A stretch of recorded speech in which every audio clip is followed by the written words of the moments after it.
13 best JDM cars under $10,000. Number 13, Acura RSX Type S. The RSX Type S is an amazing car in every aspect. It's quick, looks good, and has an engine that's great for adding power. Over in Japan, the Acura RSX was sold as the 4th generation Honda Integra. Overall, the RSX looks really cool, has a massive aftermarket selection, and it's got a great engine if you're looking to make easy power with it. The only thing to look out for when buying one is faulty engine mounts. It seems to be a trend amongst the Acura RSX models to have engine mount failures. Other than that, it's a great car. Number 12, Scion TC. This is certainly a unique vehicle. At first glance, it looks like a sporty Toyota Corolla, and if you think that, you aren't entirely wrong. The Scion TC is an amazing cheap tuner car. It's sporty while still being a Toyota, which means it's extremely reliable. The Scion TC features a 2.4-liter dual overhead cam 4-cylinder, which makes 161 horsepower and 162 pound-feet of torque. It comes with either a 5-speed manual or 4-speed automatic transmission. They're extremely fun to drive, and in some cases they can look really good too. The Scion TC was a great tuner car with a large aftermarket following. It's a severely underrated car. Number 11. Lexus LS400. The LS400 was Lexus's attempt at building a V8 luxury car, and it did great. The LS400 comes with a quad-cam 4-liter V8 making 250 horsepower. Unfortunately, it's only available with an automatic transmission, however, manual swaps are very common and fairly easy to do. The car is also rear-wheel drive, so if you're looking to drift or just have fun driving, this is the perfect car for you. 4 doors means it's more practical than most of its competitors, and Toyota reliability means that it outlasts most vehicles on the road.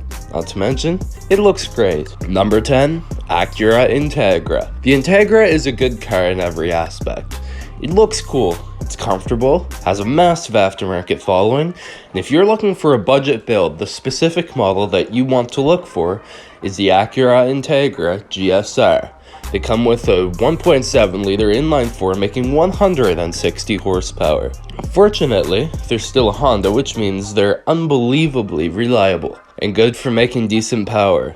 Build the engine a bit, slap on the turbo, and you have yourself a pretty powerful and fun car. Number 9, Toyota Celica GTS. In this entry, I'll be referring mainly to the 7th generation Celica. This generation Celica GTS features a 1.8-liter inline-4, which makes a respectable but still small 180 horsepower. Unfortunately, the Celica is front-wheel drive, but that shouldn't scare you away because due to its light weight, the Celica is still a decent handling car. On top of all this, the Celica looks really good. It looks like a sports car, which it is. I'd highly recommend the 7th generation Celica to anyone who wants a cheap sports car. Just be aware that this generation Celica is notorious for burning oil and even blowing engines in some extreme cases. Number 8, Lexus SC300. The SC300 is an iconic sports car for several reasons. One of those reasons is that the car is equipped with the legendary 2JZ engine. Unfortunately, it is a non-turbocharged version, which means that its internals are less suited for forced induction. But with that in mind, the stock engine block can still reliably hold roughly 500 horsepower. The SC300 isn't the best looking car by any standards, but it's still a great Japanese car that would be a great car to build power with. Number 7, Mazda Miata.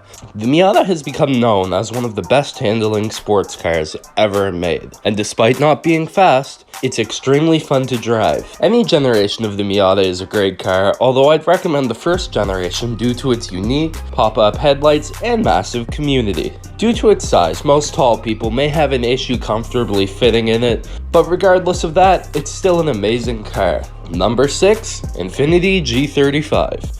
The G35 is a very special car, available as a coupe or a sedan.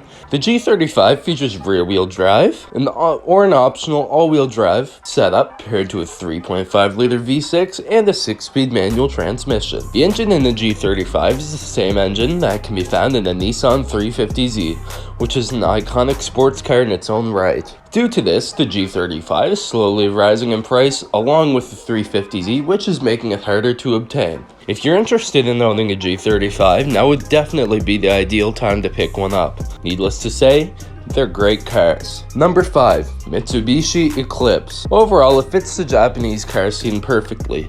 It looks cool, has a pretty good engine to modify, and is very reliable. It shares internals with the Chrysler Eagle Talon and Plymouth Laser. So if you can't find an Eclipse, those are two very good options as well. The Eclipse is definitely an amazing JDM car, which has been featured in several movies such as The Fast and the Furious, and is mainly documented as a race car, only proving that it has great potential to be a fast vehicle. Number 4. Lexus IS300. The IS300 is a very unique car. The IS300 is a 4-door sedan, which came equipped with a 2JZ GE, same as the SC300. Unfortunately, like the SC300, the engine isn't turbocharged, but it wouldn't be hard to swap a 2JZ GTE into an IS300 or upgrade the internals and the stock motor. The IS300 comes with either an automatic or a 5-speed manual transmission. However, finding one with a manual may be hard to do under $10,000, but it's certainly not impossible. The IS300 would make a really good sleeper car due to its average but still good looking body design. Number 3. Scion FRS and Subaru BRZ. I put these two vehicles in the same entry because technically they are the same vehicle. They share internals, and even their body styles are similar. The only difference is the front fascia on the two cars. The BRZ and the FRS aren't exactly fast, but they're able to take corners really well, and some say that they handle almost as good as a Miata. Their only downside is that they are fairly underpowered, but a few bolt-on engine mods can change that. They're available with an automatic or manual transmission, however they may be hard to find in decent shape for under $10,000 with a manual transmission. Number 2. Honda Civic. The Honda Civic is the generic go-to tuner car.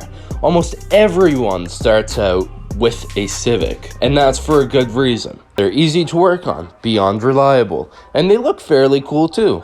Parts for Civics are extremely easy to come by, and every generation of the Civic has a massive aftermarket following, so they're easy to get mods for and easy to work on. Civics are also extremely cheap, and they're absolutely everywhere. Everything about them is good. They do come as front-wheel drive, but swapping in an all-wheel drive or even rear-wheel drive drivetrain isn't unheard of, although it will cost a ton of money, and I can't really recommend that, but if you can look past the front wheel drive, it is an amazing vehicle. And coming in at the number 1 spot, we have the Subaru WRX. The Subaru WRX is an amazing cheap tuner car. In this entry, I'll be focusing mainly on the Blob-Eye WRX. Any generation WRX is a great cheap tuner car. The Blob-Eye WRX was made in 2004 and 2005. It features a 2-liter boxer 4-cylinder, which makes 227 horsepower and 217 pound-feet of torque. WRX comes with all-wheel drive and a 5-speed manual transmission. The Subaru WRX has always dominated the rally car scene, so if racing interests you at all, this is the perfect car for you. Every generation of the WRX has a massive tuning community and massive aftermarket following. Something to be aware of if you do get a WRX is to be careful because they are prone to blowing head gaskets. Regardless of their issues, they're great vehicles to have fun with and modify. So there you have it, 13 of the best JDM cars under $10,000. Comment some more cheap Japanese cars, and while you're down there, feel free to subscribe.